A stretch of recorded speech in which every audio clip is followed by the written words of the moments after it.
Go, he said softly, nudging her toward the door. I'll be right behind you.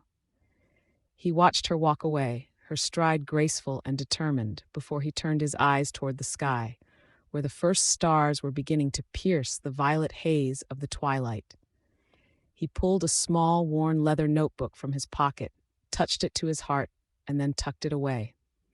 Everything he did was for the structure of the world he was building, but the moments he stole in the silence of these homes were the only things that kept him grounded.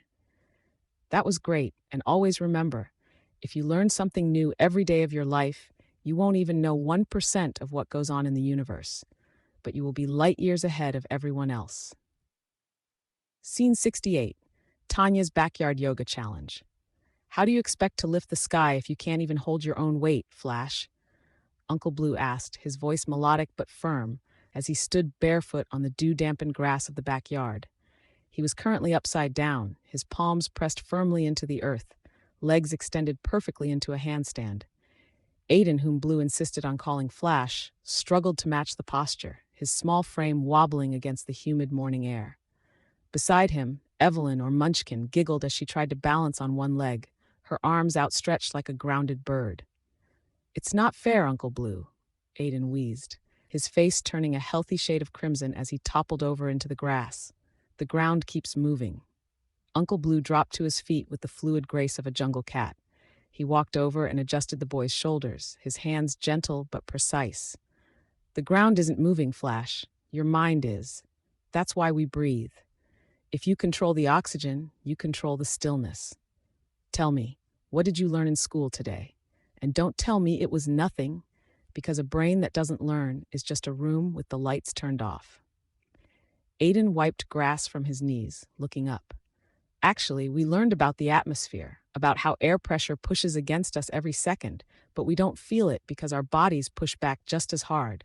It's like an invisible wall." Uncle Blue's eyes widened, genuinely impressed. He leaned in, his expression shifting from instructor to student. "Wait, so you're telling me the pressure is constant, like a fluid?" "Exactly," Aiden said, energized. "If we were in the deep ocean, it would crush us, but here the air is thin enough that we're balanced." Uncle Blue nodded slowly, a wide, appreciative grin spreading across his face. He knelt to look the boy in the eye. "That was great. And always remember, if you learn something new every day of your life, you won't even know 1% of what goes on in the universe, but you will be light years ahead of everyone else." Across the yard, leaning against the sliding glass door with a tray of fresh lemonade, Tanya watched them. She wore a silk wrap dress that caught the morning light, her eyes tracking the way Blue moved, not just with the children, but with a spatial awareness that bordered on the uncanny. She felt a familiar, sharp tug in her chest. She wanted him to look at her with that same focused intensity, not as an uncle, but as the man who occupied her thoughts long after he'd moved on to the next house. Tanya stepped onto the grass, the hem of her dress swishing. She noticed how Blue's jaw tightened the moment she entered his peripheral vision, a subtle, involuntary twitch of recognition. She ignored her son's attempts at a tripod pose and walked straight to Blue. "You're going to give them muscles before they even hit middle school, Blue," she teased, handing him a glass. "They need to be prepared for the kinetic energy of the world, Tanya," Blue replied, his voice dropping an octave, slipping beneath the threshold of the children's chatter as they resumed their practice. He caught her gaze, his eyes dark and hungry. "But you look like you're carrying a different kind of pressure today." Tanya let out a soft, knowing laugh. She brushed a strand of hair behind her ear, her fingers lingering at her neck. "I'm drowning in paperwork. My household maintenance logs are a disaster, and I'm fairly certain the audit trail is broken. I could really use someone who understands how to decipher complex systems." Blue's smirk was sharp, predatory, and entirely intimate. "I happen to be an expert in structural integrity. I think I'm free to help you audit those logs after the kids are tucked in."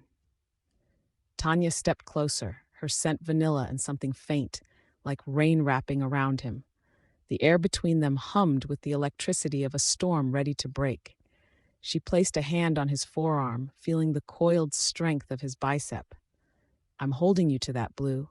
And for the record, don't try to tell me you're just passing through again." We both know you stay exactly as long as the foundation requires. Aiden and Evelyn were distracted by a stray butterfly, their voices fading into the background of the garden. Blue didn't hesitate. He reached out, his hand cupping the back of her neck, pulling her into the shade of the patio overhang. The kiss wasn't frantic. It was a slow, deliberate collision of two people who understood the value of the present moment. It tasted of citrus and unspoken desires, a sudden crescendo that made the world around them seem to blur into a soft focus haze. He held her close, his thumb tracing the line of her jaw, grounding himself in the reality of her warmth, before the inevitable pull of the road tugged at his conscience. He pulled back, his breath ragged, his eyes searching hers for a moment of shared reality, before shifting back to the mask of the charismatic nomad. He stepped away just as Evelyn ran over, tugging on his shirt. "Uncle Blue, watch me do a cartwheel." "I'm watching, Munchkin. Show me what you've got," Blue shouted, his voice instantly bright and booming, his demeanor shifting back into the high-octane mentor. Tanya stood back, watching him flip through the air with the children, her heart hammering against her ribs. She looked down at the lemonade glass in her hand, thinking about the chaos he brought and how strangely it was the only thing that made her house feel like a home. She wasn't looking for forever. She knew better than to ask. But as she watched him balance on his hands again, she wondered if he ever felt the weight of the invisible walls he taught the children to navigate, or if he was simply waiting for the right person to help him push back. Scene 69. Breath control and stability. The scent of burnt rosemary and lemon floor wax hung in the air of Tanya's living room, a strange, sharp contrast to the afternoon sun slicing through the blinds. Uncle Blue stood in the center of the rug, holding a stack of mismatched ceramic plates he had retrieved from the kitchen. His movements were fluid, deliberate, as he balanced them in his palms. He wasn't just standing there. He was anchoring himself, his bare feet gripping the hardwood as if he were trying to draw energy from the floorboards. Aiden, whom Blue called Flash, paced the perimeter of the rug, while Evelyn, known as Munchkin, sat cross-legged near the armchair, watching Blue's hands with an intensity that made the room feel heavy. The tension had been thick all morning. A quiet, sharp argument had simmered between Blue and Tanya over a misplaced set of keys, a triviality that had unraveled into a deeper, unspoken frustration about the ephemeral nature of his visits. "Stability isn't about standing still," Blue said, his voice low, vibrating with a calm that defied the earlier shouting match. He set the plates down in a perfect, precarious stack. "It's about knowing exactly when the air is moving through you." Evelyn looked up, her brow furrowed. "It's about the diaphragm, isn't it? If you hold your breath, your muscles lock up. You have to breathe into the belly to stay steady." Blue looked at her, truly seeing her, the playfulness in his eyes replaced by a sharp, academic pride. "Explain that to me, Munchkin. What happens to the nervous system when you force that kind of control?" Evelyn leaned forward, her hands steady on her knees. "When you inhale deeply into your abdomen, you stimulate the vagus nerve. It tells your brain that you aren't under attack, even if your muscles are strained. It's a feedback loop. You aren't just posing. You're tricking your body into a state of total composure." Blue let out a soft, genuine laugh, shaking his head. "I didn't know that. I just knew it kept me from tipping over. Thank you for teaching me that, Evelyn. That was great. And always remember, if you learn something new every day of your life, you won't even know 1% of what goes on in the universe, but you will be light years ahead of everyone else." Tanya watched from the doorway, her arms crossed, the annoyance that had defined her morning slowly leaching out of her face. She looked at Aiden and Evelyn, noting how their shoulders dropped as they mimicked Blue's posture. She felt a strange surge of jealousy, not of the kids, but of the ease with which Blue navigated their chaotic space, imposing order with nothing but a few ceramic plates and a lesson on biology. She wanted to pull him into the kitchen and demand to know why he made everyone feel so capable, only to leave them feeling so adrift when he vanished. "All right, everyone," Blue called out, snapping back into his role as the energetic mentor. "We're going to hold a one-legged crane pose for 3 minutes. If we drop a plate, we start the count over. Focus on the breath." For the next 10 minutes, the house was silent except for the rhythmic, deep inhales of the children. Blue corrected their posture with a gentle tap of his finger, guiding them into alignment. He was the anchor, and they were the ships, tethered by his concentrated focus. Tanya stepped into the room, moving into the space between Blue and the children. She placed a hand on his shoulder, feeling the heat radiating off his skin. "They need a snack," she said, her voice dropping to a register that only he could hear. "I've got some frozen treats in the back, but the freezer door is jammed again. It's doing that weird frost lock thing. I think the seal is misaligned." Blue caught her eye, his own gaze searching hers. He saw the flicker of lingering irritation, the desire for his attention, and the unspoken acknowledgement that he was leaving soon. "I'll take a look at it," he murmured. "I'm a master at de-icing, as you know." Tanya turned to the children, her expression softening. "Aiden, Evelyn, why don't you two go help me move the boxes in the pantry? I think there's a forgotten stash of chocolate bars behind the canned goods." The kids bolted toward the kitchen, their laughter trailing behind them. As the sound of their footsteps faded into the pantry, the house grew remarkably quiet. The silence was absolute, save for the hum of the refrigerator in the distance. Blue didn't move immediately. He watched Tanya, reading the shift in her posture. She wasn't just the mom who kept the schedule. She was a woman trying to reconcile the thrill of his arrival with the reality of his departure. "You're always fixing things," Tanya said, stepping closer until there was no space left between them. "And yet, you're the most temporary thing in this house." "That's how this works, Tanya," Blue replied, his voice barely a whisper. "You said it yourself the night I arrived. You wanted the excitement without the anchor. You told me your schedule was your own, and you didn't need anyone rearranging your life." Tanya let out a short, breathy laugh, leaning her head against his chest. "I'm allowed to change my mind, aren't I?" Blue leaned down, his hand cupping her cheek, his thumb tracing the line of her jaw. "The world is big, and your life is full. I'm just a visitor who likes to see you smile." He pulled her closer, and for a moment, the weight of the day, the shouting, the frustration, the intellectual distance dissolved. They shared a kiss that was slow and deep, a quiet reconciliation that tasted of the rosemary lingering in the air. It was a brief, powerful anchoring of their own, an intimacy that demanded nothing but the present moment. Tanya pulled away slowly, her eyes bright and slightly defiant. She straightened his collar, her fingers lingering for a fraction of a second too long. "Go to the kitchen," she said, her voice steady. "Fix the freezer. I have a feeling if you leave it broken, you might just find a reason to come back sooner than you planned." Blue grinned, the familiar charismatic spark returning to his eyes. He turned toward the kitchen, ready to face the broken seal, already calculating the trajectory of his next move in a world that never stopped spinning. Scene 70. Alyssa's tennis court practice. The late afternoon sun hung low over the municipal courts, turning the chain-link fence into a shimmering, electrified cage of golden light. Uncle Blue stood at the baseline, his sneakers squeaking against the weathered blue acrylic. He held a tennis racket like a master conducting a symphony, his eyes locked on the two children standing opposite him. "You're stopping the momentum right at the peak, Rocco," Uncle Blue said, his voice rhythmic and calm. "It's not just about hitting the ball. It's about the ghost of the swing after the ball is gone. If you stop dead, the energy stays in your wrist. You have to let the racket finish the journey across your body." Caleb, whom Uncle Blue called Rocco, squinted into the sun, his knuckles white around the grip of his racket. "Like a boomerang?" he asked, trying to visualize the physics. "Exactly," Uncle Blue replied.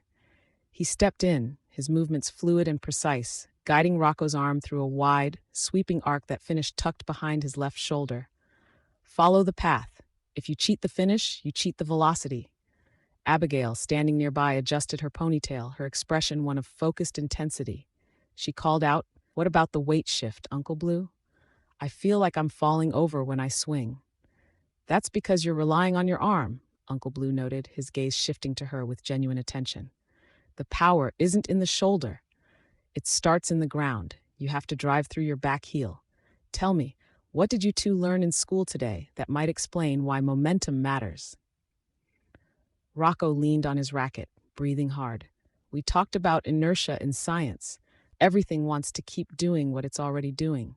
If the ball is moving, the racket needs to keep moving to match it, or else it just bumps instead of drives. Uncle Blue beamed, his face lighting up with a rare, genuine pride. That was great, and always remember, if you learn something new every day of your life, you won't even know 1% of what goes on in the universe, but you will be light years ahead of everyone else. Alyssa watched from the sidelines, leaning against the fence. She wore a tailored linen sundress that caught the breeze, her arms folded across her chest. She had been observing them for 20 minutes, her eyes tracing the way Uncle Blue commanded the space without ever raising his voice. She found herself distracted by the way the sunlight caught the back of his neck, a detail that felt strangely magnetic. As Rocco and Smudge, the names she used for them, began a drill, hitting soft lobs to each other, Alyssa walked toward the gate. Her heels clicked rhythmically against the pavement. She approached Uncle Blue, her gaze lingering on his face until he finally met her eyes. There was a flicker of something unspoken, a quiet tension that didn't need to be voiced. "You're a natural teacher, Blue," Alyssa said, her voice dropping to a softer register. "Though I think you've exhausted them. They're starting to drag their feet." Uncle Blue wiped his forehead with a towel, his smile easy and practiced. "They're learning that excellence isn't a quick sprint, Alyssa. It's a marathon." Alyssa stepped into his personal space, her hand brushing his arm with deliberate intent. "Well, while you're here, I have a problem that's far less academic. My kitchen garbage disposal is making a sound like a metal grinder eating gravel. It's a complete mystery, and honestly, it's keeping me from getting anything else done in the house." Uncle Blue looked at her, his jaw tightening slightly before he softened. He knew exactly what she was doing. He leaned in, his voice a low murmur that didn't carry to the kids. "A mysterious leak? Is that what we're calling it today?" "It's a very complicated, very urgent situation," Alyssa replied, her eyes searching his. She tilted her head, her smile playful yet sharp. "I really need someone with mechanical expertise to take a look, without distractions." On the far side of the court, Rocco and Smudge were laughing, their focus entirely on their own game. Abigail had just landed a serve that clipped the line, and she was jumping in excitement, shouting for her brother to hurry up and return it. Uncle Blue glanced at the kids, then back to Alyssa. He reached out, his hand cupping her chin with a gentle, grounding pressure. It was a lingering, intimate touch, the kind that spoke of things they both understood, but never dared to put into words in front of the world. "I suppose I can solve your disposal crisis," he whispered, "provided the solution doesn't require a plumbing license." "It requires absolute focus," she countered, stepping closer so that their shoulders brushed, "and perhaps a bit of silence." He leaned down, and for a fleeting moment, the roar of the world seemed to dim. He pressed a firm, lingering kiss to her lips, a gesture that was both a promise and a conclusion to the day's activities. When he pulled away, his eyes were dark, his playboy charm momentarily replaced by something more grounded and intense. "Go tell them we're finished," Uncle Blue said, his voice steady. "I'll start gathering the gear." Alyssa nodded, her pulse quickening as she walked toward the children. She called out, her voice bright and maternal, "Rocco, Smudge, time to pack it up.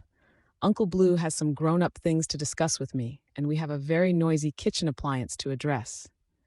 As the kids began to scramble to pick up the loose tennis balls, Uncle Blue stood alone for a heartbeat, watching the dusk settle over the court. He felt the weight of his secret ledger in his mind, the blueprint for the lives he was helping to build, and he felt the fleeting, burning reality of the life he chose to live in the gaps. He wasn't looking for a permanent tether, and neither was she. Yet in this moment, the friction between them felt like the only real thing in the city. He wondered briefly, what would happen if the vacuum he occupied ever collapsed, or if he would simply keep moving, like a satellite caught in a perpetual, beautiful orbit, never quite touching the surface, but always illuminating everything he passed. He picked up his racket, ready to play the next part of the act. Scene 71. Rotational energy in swings. The air in the backyard was thick with the scent of freshly cut grass and the lingering sweetness of the Mickey D's strawberry shakes Uncle Blue had brought for the afternoon treat. Uncle Blue stood near the makeshift pitching machine, his eyes scanning the horizon, thinking about the encrypted ledger tucked into his jacket, a silent, digital weight that tethered his nomadic life to a future far larger than himself. He watched Rocco standing at the plate, his small hands gripping the wooden bat with newfound intensity. Alyssa stood on the porch, clutching a tea towel, her gaze fixed on the way Uncle Blue commanded the space. She felt that familiar, sharp pull in her chest, a mix of irritation at his fleeting presence and a desperate burning need for him to stay just one more night. She watched as Rocco shifted his stance, the boy's eyes narrowing with focus. "Keep your eyes on the release point, Rocco," Uncle Blue said, his voice dropping into that low, instructive register he saved for the physics of the game. "If you want to drive that ball, you can't just rely on your arms. Power is a system, not a snap." Rocco didn't look back, his focus absolute. "I know, Uncle Blue, I've been practicing the pivot. My baseball coach said I'm leaning too much, but I think I'm just trying to generate momentum." Rocco swung the bat in a slow arc, his hips rotating sharply. "It's all in the hips, right? If I lead with the core, the energy transfers through the torso and out into the barrel. It's like a whip." Uncle Blue grinned, a flash of genuine pride crossing his face. "Exactly, you're talking about rotational kinetic energy. You store it in the loading phase and unleash it at the point of contact. That was great, and always remember, if you learn something new every day of your life, you won't even know 1% of what goes on in the universe, but you will be light years ahead of everyone else." Uncle Blue walked over to the boy, adjusting his shoulder position with a gentle but firm grip. Smudge, watching from the sidelines, giggled as she chased a butterfly, blissfully unaware of the tension vibrating between her mother and the man teaching her brother. "Now let's look at the serve," Uncle Blue said, picking up a tennis racket. "To get topspin, you have to brush up on the back of the ball. It's not a flat hit, it's an arc that forces the ball to dive back into the court. You're manipulating gravity for a split second." Inside the house, Alyssa paced the kitchen. The silence of the room felt oppressive compared to the laughter echoing from the yard.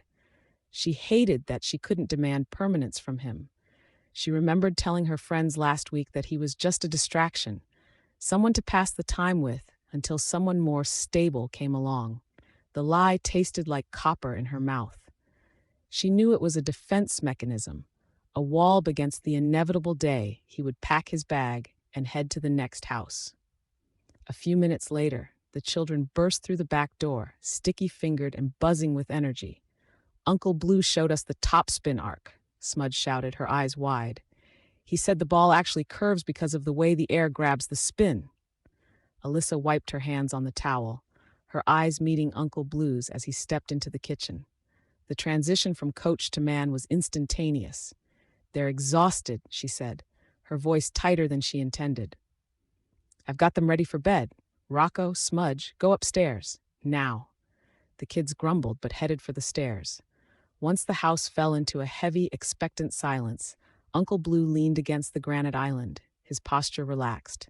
Alyssa didn't move. She walked toward him, the gap between them closing until the heat radiating off his shirt hit her skin. "You're leaving on Tuesday, aren't you?" Alyssa asked, her tone jagged with the frustration of the last few days. "You show up, you change everything, you teach them things they'll remember for a lifetime, and then you just vanish." Uncle Blue reached out, his hand sliding behind her neck, his thumb tracing the line of her jaw. "Alyssa, you knew the rhythm of this from the start. We agreed on the terms. You told me yourself you wanted someone who wouldn't demand the weight of a traditional life because you weren't ready for the expectations that come with it. Don't act like this is a surprise." "I said that because I was scared," she whispered, her voice trembling. "I'm tired of being the one who's okay with the vacuum you leave behind." The silence hung between them, thick and fraught with the things they couldn't say. Then, as if the argument were a fuse that had finally burned out, he pulled her into a deep, searching kiss. It wasn't the tentative touch of a visitor. It was the desperate, grounded contact of two people trying to reconcile a future that didn't exist. She clung to the lapels of his jacket, her skepticism melting into a soft, aching heat. It was clean, simple, and utterly consuming, a temporary anchor in the middle of a storm. They broke apart, breathing heavily in the dim light of the kitchen. Uncle Blue pressed his forehead against hers, his eyes dark with a complexity he rarely revealed. "I have to fix the drainage pipe under the sink before I leave," he murmured, his voice velvety and low. "It's a specialized valve issue. It's the only way to keep the pressure from blowing the whole system. That's my grown-up task for the night." Alyssa let out a small, breathless laugh, her thumb tracing the line of his collarbone. "You and your grown-up problems. You're a terrible secret, Blue." "Maybe," he whispered, stepping back but not letting go of her hand. "But I'm the only one who knows how to keep the rotation going." He looked at the clock, the reality of the passing minutes pressing in on them. They both knew the cycle would break soon enough, but for tonight, in the quiet shadows of the kitchen, they were exactly where they needed to be. As he turned toward the sink, she watched him, wondering if the ledger he kept was a map to a place where he might eventually stop, or just another set of instructions for moving on. Scene 72. Megan's backyard archery duel. The afternoon sun hung low over Megan's manicured backyard, casting long, bruised shadows against the cedar fence. The air tasted of cut grass and the faint, ozone-sharp tang of an impending summer storm. Uncle Blue stood in the center of the lawn, his presence grounding the space, turning the quiet suburban yard into a theater of focus. He had set up 2 straw targets against the back hedge, each marked with a vibrant, hand-painted bullseye. Jackson, whom Blue called Spike, stood rigid, his fingers fumbling with the bowstring. Beside him, Emily Waffles to Blue breathed shallowly, her eyes fixed on the target with the intensity of a hawk. "Soft shoulders, Spike. You're holding the bow like you're trying to strangle a ghost," Blue said, his voice dropping into that steady, rhythmic cadence that made the kids stop fidgeting. He walked behind Jackson, gently adjusting the boy's stance. "If your body is a locked gate, the arrow is never going to find the path. Breathe into your diaphragm. Let the tension drip off your elbows like rain." Jackson exhaled, his frame loosening. "Like this, Uncle Blue?" "Better," Blue nodded. He turned his attention to Emily, who was squinting. "Waffles, stop overthinking the wind. The wind isn't your enemy. It's just another variable. Feel the way the air pushes against your skin? Adjust your aim by a hair to the left and let the bow work with you, not against you." From the back porch, Megan watched them. She wore a linen sundress that caught the light, a stark contrast to the utilitarian precision unfolding on the lawn. She felt the familiar magnetic pull in her chest, a mixture of exhilaration and a strange, quiet grief for the simplicity of this moment. She didn't want this day to end, even though she knew Blue's orbit was wider than her garden fence. She stepped off the porch, the wood groaning beneath her sandals. "Jackson, Emily," she called out, her voice crisp and maternal, masking the frantic thrumming in her veins. "Focus on what Uncle Blue is saying. Do not let your minds wander." "They're doing just fine, Megan," Blue called back, his eyes flashing toward her with a knowing warmth that made her knees feel like water. "Tell me," Blue said, pivoting back to the kids, "what did you learn in school today? And don't you dare tell me nothing. You can't have a good day if your brain didn't catch at least one new firefly of information." Jackson wiped sweat from his brow. "We learned about the siege of Syracuse, Uncle Blue. Archimedes supposedly used mirrors to focus the sun's rays and set the Roman ships on fire. I don't think it really happened like that, though. It sounds like a myth." Blue grinned, his eyes lighting up with genuine curiosity. "Is that right? The heat ray of Archimedes. Now that's a dense piece of history. See, the physics involved would require nearly perfect parabolic mirrors, which would be incredibly difficult to craft with ancient bronze technology. If he really did it, the ships would have had to be stationary for quite a long time." He paused, tapping his chin. "You know, I've spent years reading about mechanics, but I never considered the logistical failure points of those mirrors. That was great, and always remember, if you learn something new every day of your life, you won't even know 1% of what goes on in the universe, but you will be light years ahead of everyone else." As the kids turned back to the targets, eager to test their form, Megan approached the grass. She carried a tablet in her hand, her thumb hovering over a screen filled with an impenetrable maze of subscription tiers, service fees, and cryptic billing codes. "I have a different kind of siege happening inside the house," Megan whispered, stepping close enough that she could smell the cedar and sunshine on his shirt. My television subscription bill is a labyrinth of greed. I've spent 3 hours trying to decipher why they're charging me for 3 separate bundles I never authorized. My brain feels like it's been through a centrifuge. Blue glanced at the screen, his expression shifting from mentor to strategist. Show me. It's all just patterns. If you follow the data, you'll find the leverage. You'll really look at it? She asked, her voice barely audible. For you, I'd map the stars if they were hiding your keys, he replied. The kids were busy now, their laughter erupting as Jackson finally landed a shot near the center ring. Megan used the distraction. She stepped into the small, private pocket of space Blue created around himself, a world where the noise of the world fell away. I'm tired of puzzles, Blue, she murmured, looking up into his eyes. I'm tired of the noise. Blue looked at the kids. They were focused on Emily's next shot, and then he looked at Megan. He didn't reach for her. He simply leaned in, closing the distance with a predatory grace. The air between them hummed. He moved with a deliberation that defied the speed of the day. When he finally pressed his lips to hers, it wasn't a frantic grab for attention. It was a slow, deliberate claiming. It was the feeling of a long-delayed homecoming. Megan felt the world tilt. Her hands, usually so steady with household accounts and schedules, drifted to his shoulders, gripping the fabric of his shirt as if to anchor herself in a storm. The kiss was deep, tasting of commitment she knew she couldn't keep, and a thrill that made her pulse race against her ribs. It was an emotional crescendo that drowned out the sound of arrows hitting straw. Then he pulled back, just an inch, his breath warm against her temple. He looked at her with a mix of affection and that restless, nomadic spark that had brought him here in the first place. The bill is a distraction, he whispered, his voice a low vibration against her ear. But this is the only thing that's real. Megan stepped away, her breath coming in shallow hitches as Emily shouted about her shot. The kids, she managed to say, her voice shaking slightly as she regained her footing. The sun is going down. I need to get the house ready, and you and I have some very grown-up things to discuss, like why my cable company thinks I own a satellite dish in a different time zone. Blue chuckled, a sound like a low-frequency hum. Lead the way. As they turned toward the house, the sky bruised purple and the first drop of rain fell, cooling the heat of the day. Megan looked back at the yard, then at the man beside her, wondering if he would ever truly settle, or if he was just passing through the wreckage of her routine, leaving everything better than he found it, yet forever out of reach. Scene 73, Targeting and Tension Force. The air in the backyard was thick with the scent of damp pine and the sharp ozone tang of a summer thunderstorm that had decided to bypass the valley.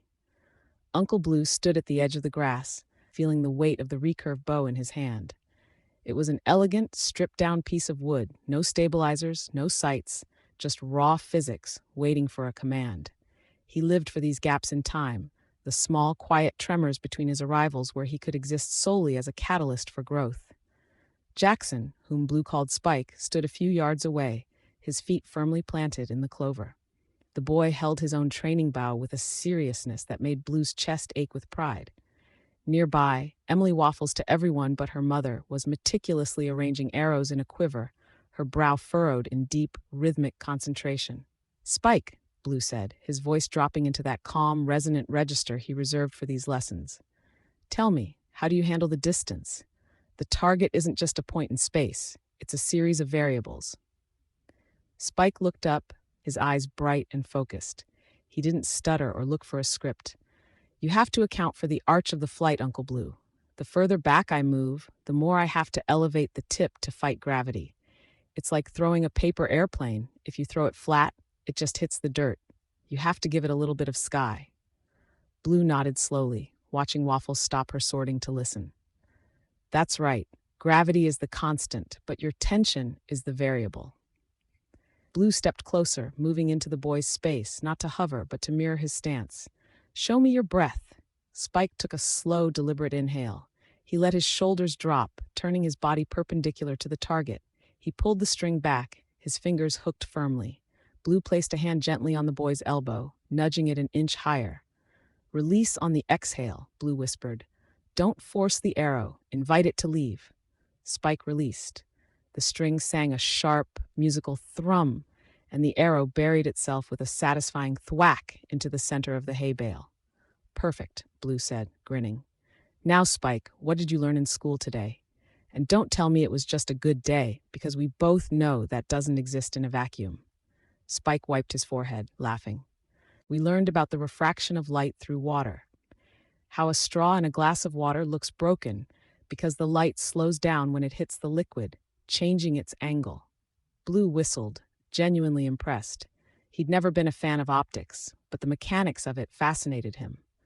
So the light is literally bending to navigate the environment? That's brilliant. I always thought it was just a trick of the eye, but it's actually a change in speed. He leaned down, placing a firm, encouraging hand on Spike's shoulder. That was great, and always remember, if you learn something new every day of your life, you won't even know 1% of what goes on in the universe, but you will be light years ahead of everyone else. In the kitchen, Megan stood by the window, a dish towel draped over her shoulder. She watched them through the glass, her heart performing a strange, fluttery dance against her ribs. She was a woman who lived by spreadsheets and early morning routines.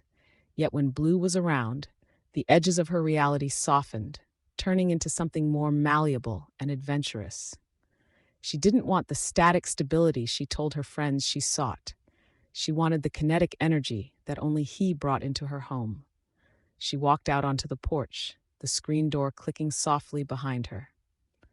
The kids were already moving toward the back gate to retrieve the arrows, their laughter echoing in the twilight. Megan stood in the doorway, her dress catching the evening breeze, her gaze fixed on Blue. She saw the way he shifted his weight, the way his eyes remained on the kids even while he sensed her presence. He was a nomad, a man who belonged to no one, and yet, for these few days, he belonged entirely to her. They're getting better at that, Megan said, her voice low. Blue turned, his expression shifting from teacher to something warmer, more private. They have a good foundation, Megan. You've given them that. I think they just like having a reason to aim at something, she teased, stepping down the stairs. The kids were far enough away now, occupied with the challenge of retrieving their gear from the back fence, that the space between Blue and Megan felt like an island. Blue walked to her, stopping just within the radius of her scent vanilla and something faint, like rain on hot asphalt. I have a mountain of paperwork to handle tonight, Megan said, though her eyes betrayed her. She reached out, her fingers tracing the line of his jaw, a gesture that was both playful and deeply possessive. Something about the school budget, and it's a disaster. I could use a second pair of eyes, or maybe just a distraction that doesn't involve math. Blue chuckled, a low, smooth sound that made her knees feel liquid. He leaned in, the distance between them vanishing. He kissed her, a soft, lingering press of his lips against hers that felt like the start of a long-awaited conversation. It wasn't the frantic kiss of a stranger, but the grounded, deliberate connection of two people savoring the precariousness of their arrangement. I'm quite good at fixing disasters, Blue whispered against her skin, his hand finding the small of her back. Good, she murmured, pulling back just enough to look him in the eye. Her resolve to keep things casual, warring with the sudden, sharp intensity of her feelings. She knew he wouldn't stay, and she told herself she was fine with that, reminding herself of the time she told her friends she was just waiting for someone stable, a convenient lie to cover the fact that no one else made her feel this electric. Because after I send Jackson and Emily to bed, I have a very complicated, very mysterious problem with the kitchen faucet that I simply cannot solve alone. Blue smiled, the kind of smile that could disarm a room. I'm on it. I'll be there as soon as the archery range is closed. Don't take too long, Megan whispered, turning back toward the house with a final lingering look over her shoulder. The tension is already getting hard to manage. Blue stood alone on the grass for a moment, the bow heavy and solid in his grip, watching the sun dip below the horizon. The world was full of targets, and for tonight, he knew exactly where to aim. Scene 74. Kendra's baseball practice day. The afternoon air over the backyard was heavy, thick with the scent of freshly cut fescue and the lingering heat of an unseasonable October sun. The sky was a bruised shade of violet, reflecting the tension that hummed between the house and the manicured lawn. Uncle Blue stood near the makeshift home plate, the aluminum bat feeling like an extension of his own arm. He adjusted his stance, his movements fluid and precise, while Mateo, whom he called Twister, and Elizabeth, his doodle, watched with wide, expectant eyes. "It's all about the snap, Twister," Blue said, his voice rhythmic and calm. "You aren't just hitting a ball, you're meeting physics at the point of impact. If you wait until the ball is past your shoulder, you're just chasing ghosts." He handed the bat to the boy, his expression intense. Again, front foot soft, back foot firm, explode through the zone. Kendra stood by the patio door, a pair of oversized sunglasses perched atop her head. She watched them, her posture leaning toward the edge of the porch, as if drawn by a magnet. Her gaze wasn't on the ball, it was fixed entirely on Blue, tracing the way his muscles coiled and released. She smoothed her skirt, a vibrant flowery piece that caught the breeze, feeling the familiar, thrilling ache of his presence. She knew he would be gone by tomorrow, and the realization sparked a quiet internal fire, a jealousy of the very freedom that brought him to her door. "Mateo, focus on your extension," Kendra called out, her voice sharp but melodic. She didn't use the nicknames. "And Elizabeth, don't drop your hands. You're swinging at the clouds, sweetheart." Elizabeth swung, the bat whistling through the air, missing the lobbed tennis ball by a wide margin. She pouted, wiping sweat from her forehead. "It's too fast, Uncle Blue. It's like it's warping time." Blue chuckled, stepping behind her to adjust her grip. "Time is relative, Doodle. That's exactly what I want to talk about. Tell me, what did you learn in school today? And don't tell me nothing, because if you aren't learning, you're just standing still while the world spins away from you." Elizabeth paused, thinking hard. "We learned about the speed of sound, how it moves through the air, but it's actually slow compared to light. We learned that the thunder we hear is just the air rushing back to fill the void left by lightning." Blue's face lit up, a genuine, profound smile breaking through his playful demeanor. He crouched to look her in the eye. "That is spectacular. That is how the universe whispers its secrets to those who bother to listen. It's like a giant engine cooling down after a high-speed chase." "That was great, and always remember, if you learn something new every day of your life, you won't even know 1% of what goes on in the universe, but you will be light years ahead of everyone else." He turned to the kids. "All right, break time. Go grab some Mickey D's. The order is in the kitchen." As the children scurried inside, their laughter echoing against the glass, the atmosphere shifted. The silence that followed was charged with the gravity of the setting sun.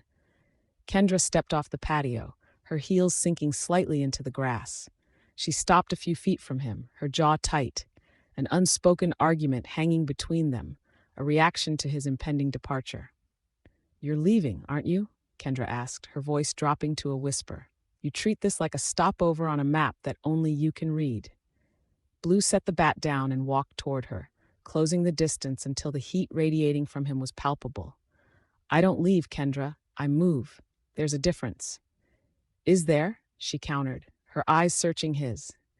"You come here, you fix the broken things, you teach them, you make me feel like I'm the only person in the world, and then you pack your bag. I told myself I wouldn't care, that this was just for now, but you're making it impossible." Blue reached out, his hand gently framing her face. He didn't offer a platitude, he offered a truth. "You told me yourself, you told your friends, you're just kicking it with me until you find the stability you think you need. You claimed you were done with the complications of us because of those trust issues you've been nursing for years.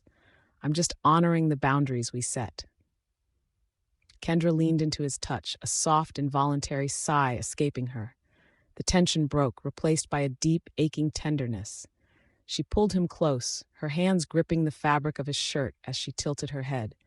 Their kiss was searing, a silent apology and a desperate claim, clean and intense, devoid of anything but the raw electric pulse of the moment.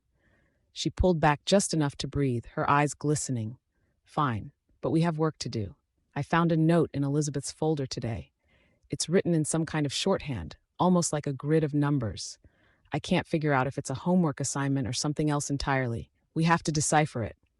Blue smirked, his eyes dancing with newfound purpose. A code?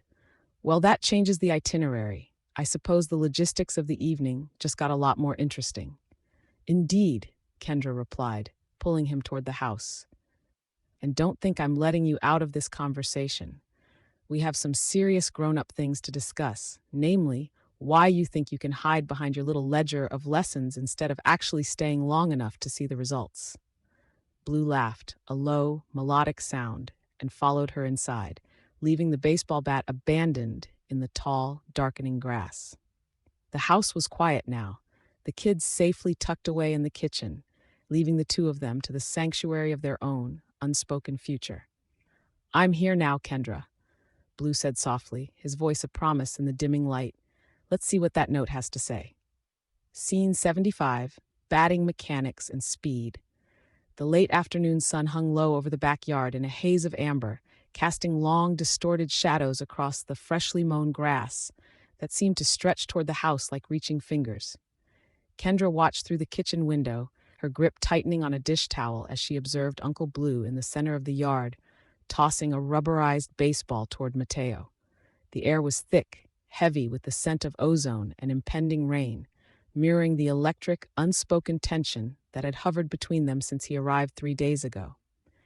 Keep your shoulders square, Twister, Uncle Blue shouted, his voice smooth and commanding, carrying effortlessly over the humid breeze.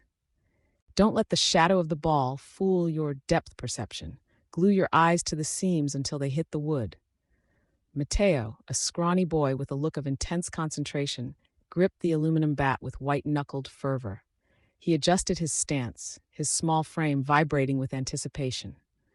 Beside him, Elizabeth Doodle, as Uncle Blue insisted on calling her, was busy stacking plastic cones into a precarious tower, her giggles punctuating the quiet rhythm of the practice. I wait for the rotation, Mateo said, stepping into his swing with a sudden, fluid grace. If the pitch is too high, the ball doesn't spin right. I wait for the one that looks like it's going to hang in the strike zone. Uncle Blue paused, his eyes narrowing with genuine intellectual delight. That's a sophisticated read on velocity and release points. Tell me, what did you learn in school that helped you figure that out? Mateo looked up, wiping sweat from his brow. We were studying optics and science today. We learned about how the brain compensates for moving objects by predicting their trajectory based on prior frames of reference. Basically, I'm not just watching the ball. I'm calculating where the air resistance is going to drop it. Uncle Blue beamed, his face lighting up with a rare, unfiltered pride. That was great. And always remember, if you learn something new every day of your life, you won't even know 1% of what goes on in the universe, but you will be light years ahead of everyone else. Inside, Kendra retreated from the window, her heart racing.